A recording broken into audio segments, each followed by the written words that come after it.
അപ്പോൾ ഇന്ന് എങ്ങനെയായിരിക്കും നിങ്ങളുടെ ട്രേഡ് വരുന്നത്, അല്ലെങ്കിൽ ഇന്ന് എങ്ങനെയാണ് മാർക്കറ്റ് ഓപ്പൺ ആവുന്നത്, മാർക്കറ്റിന്റെ ഡീറ്റെയിൽസ് അറിയാനായിട്ട് ഫുൾ വീഡിയോ കാണാം. ഓക്കെ, അപ്പൊ ഇന്നലെ നിങ്ങളുടെ ട്രേഡ് എങ്ങനെയുണ്ടായിരുന്നു, ഗുഡ് ആണോ ബാഡ് ആണോ, അടിച്ച് എനിക്ക് കിട്ടിയ പ്രോഫിറ്റ് ഞാൻ കാണിച്ചിട്ടുണ്ടായിരുന്നു ഓൾറെഡി. അപ്പോൾ നിങ്ങൾക്ക് നല്ല പ്രോഫിറ്റ് കിട്ടി വിചാരിക്കുന്നു, കമന്റ് ചെയ്യാൻ മറക്കണ്ട. ഇന്ത്യയുടെ സ്റ്റോക്സ് അറിയാൻ യെസ് എന്ന് കമന്റ് ചെയ്യുക, വീഡിയോ ഷെയർ ചെയ്യാൻ മറക്കണ്ട. അപ്പോൾ DM ചെയ്യുന്നതായിരിക്കും ഇന്ന് ഏതൊക്കെ സ്റ്റോക്കിൽ ഇൻട്രഡേ ചെയ്യാന്നുള്ളത്. ഓക്കെ, അപ്പോൾ ഇന്ന് December 24 ആണ്, നാളെ ക്രിസ്മസ് ആണ്. നാളെ അപ്പോൾ ഷെയർ മാർക്കറ്റ് ഉണ്ടാവില്ല.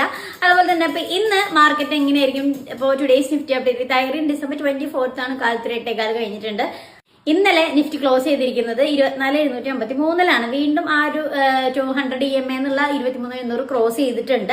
അപ്പോൾ ഇനിയും ഒരു 23,900 വരെ പോകാൻ സാധ്യതയുണ്ട്. ഇനി സപ്പോർട്ട് പോവുകയാണെങ്കിൽ 23,500 ആ റേഞ്ചിൽ, ഇനി അതിലും താഴെ പോവുകയാണെങ്കിൽ ഇനിയും നിഫ്റ്റി താഴേക്ക് പോകാൻ തന്നെയാണ് സാധ്യത, ആ റേഞ്ച് ക്രോസ് ചെയ്താൽ. അപ്പൊ ഇന്ന് എന്തായാലും ഒരു ഫ്ലാറ്റ് ഓപ്പണിംഗ് ആവാനാണ് സാധ്യത. ഇങ്ങനെയായിരിക്കും നിഫ്റ്റിയുടെ അപ്ഡേറ്റ് വരുന്നത്. അപ്പോൾ നല്ലൊരു ട്രേഡ് നിങ്ങൾക്ക് കിട്ടണേ സെൽ ഓൺ റൈസ് സ്ട്രാറ്റജിയാണ്